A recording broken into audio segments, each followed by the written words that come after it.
Hyderabad Lok Sabha seat पूरे देश में खास चर्चा और बहसों मुबाहसे का सबब बनती है, क्योंकि यहाँ से न तो कांग्रेस जीत पाती है न ही बीजेपी। सिर्फ दबदबा कायम रहता है एक ही पार्टी का, और वो है AIMIM। जी हाँ, इस बार यहाँ से एक बार फिर ऑल इंडिया मजलिस इत्तेहादुल मुस्लिमीन के सदर असदुद्दीन ओवैसी मैदान में हैं। उनके मुकाबले बीजेपी ने डॉक्टर माधवी लता को मैदान में उतारा है।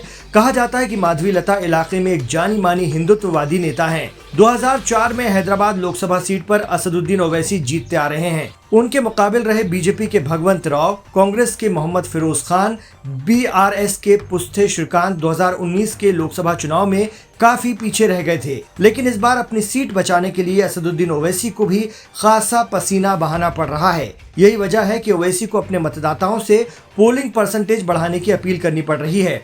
मुझे यकीन है कि इंशाअल्लाह ताला आप और हम मिलकर हैदराबाद की पार्लियामेंट की सीट पर मजलिस इत्तेहादुल मुस्लिमीन को कामयाब और कामरान करेंगे।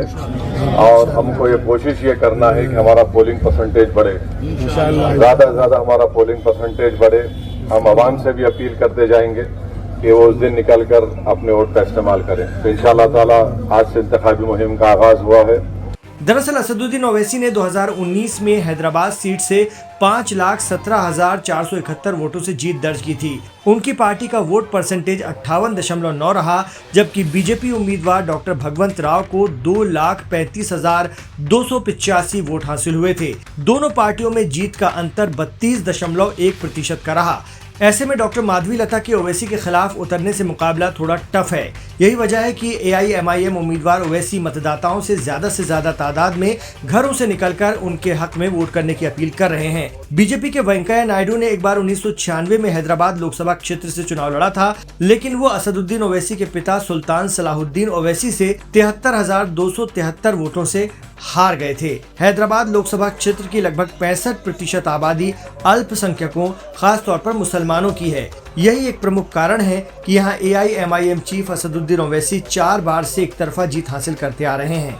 हैदराबाद की जनसंख्या करीब 21,84,467 है, जिसमें से 3% लोग SC वर्ग के हैं। 2019 के लोकसभा चुनाव में ओवैसी ने हैदराबाद लोकसभा सीट से लगातार चौथी बार जीत दर्ज की थी, लेकिन इस बार उन्हें पहले से कहीं ज्यादा मेहनत करनी पड़ रही है, क्योंकि 2023 के विधानसभा चुनाव में खासा जोर लगा चुकी बीजेपी हैदराबाद जीतने इस बार भी जोरदार ताकत लगाए हुए है। हैदराबाद में चौथे चरण में 17 मई को वोटिंग होनी है। बीजेपी की माधवी लता के आक्रामक रुख ने ओवैसी की मुश्किल बढ़ा दी है। असदुद्दीन ओवैसी ट्रिपल तलाक के विरुद्ध में वोट डालना चाह रहे थे। इसका मतलब है वो चाहे मुसलमान हो या हिंदू हो, औरत जात से वो मर्यादा नहीं रखते हैं। औरत को वो आगे बढ़ने नहीं देंगे।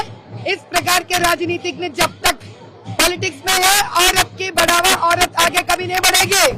सारी औरतों से मेरा यही कहना है, अगर आपको आगे बढ़ना है, मुसलमान औरत रहने दीजिए, हिंदू औरत रहने दीजिए, असदुद्दीन जी जैसे लोग जब तक रहेंगे, औरत का कोई भी मर्यादा आगे नहीं बढ़ेगी और आगे भी औरत अपने करियर में, अपने पढ़ाई में भी आगे नहीं बढ़ेगी।